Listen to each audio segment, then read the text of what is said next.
I was horrified, and I was especially horrified about the pictures and the video material that came out afterwards, especially those showing Afghan civilians clinging to U.S. military planes as they were attempting to evacuate the airport. It's a very dramatic development, and it's one that I didn't expect to happen, especially so soon. It all seemed very sudden to me. Honestly, I was just surprised at how fast it was going. I knew this was going to happen. Like, everybody knew this was going to happen. Like, if not for years, at least for months. I think it was about time, and I'm eager and I'm happy that the Biden administration finally decided to take action and just move and say it's over. It was about time. And as an American now, I can say that we are going to use that and those resources more, and to focusing on just internal issues here in America, like more substantial. It's just sad to see all these efforts, all these American soldiers that also died there from the beginning to try to help and rebuild everybody, to all of a sudden just leave without a proper strategy. It's, I don't know if that's necessarily, I think this was probably a bad judgment. And I feel like it was just echo to Vietnam, like lessons weren't learned in that war, obviously, that could have been applicable to this one.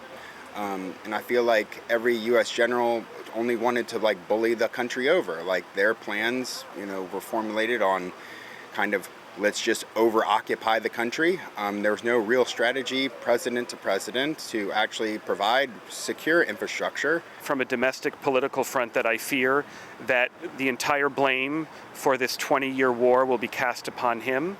And there have been many mistakes made along the way, and Biden has pulled the plug. The way in which he did so has proven to be more chaotic than we initially anticipated, but I do worry that he will pay a very high political price for this, and do not think that that's fair.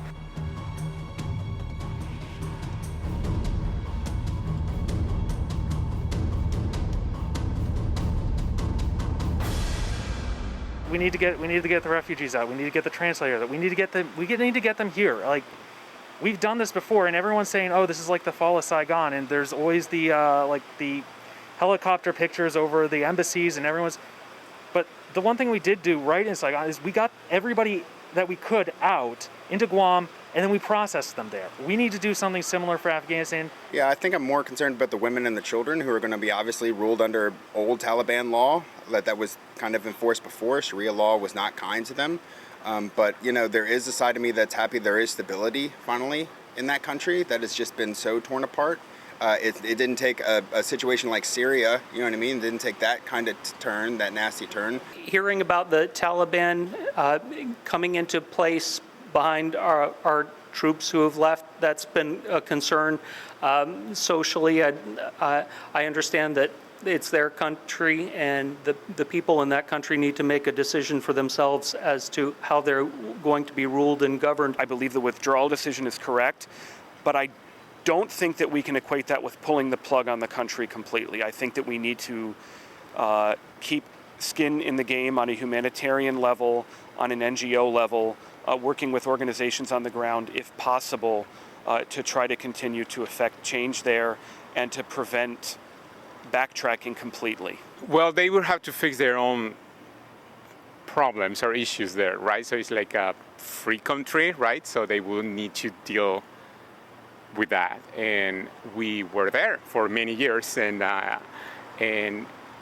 it's just that they need to solve that internally there, over there. He's the president of the U.S., so he has to look after American people, which I support 100%. But given the situation of how everything was set up, we should have also taken those people into consideration. And my biggest concern is the long-term effects of this, because now the Taliban is taking over, and hopefully there won't be a repeat of 9/11.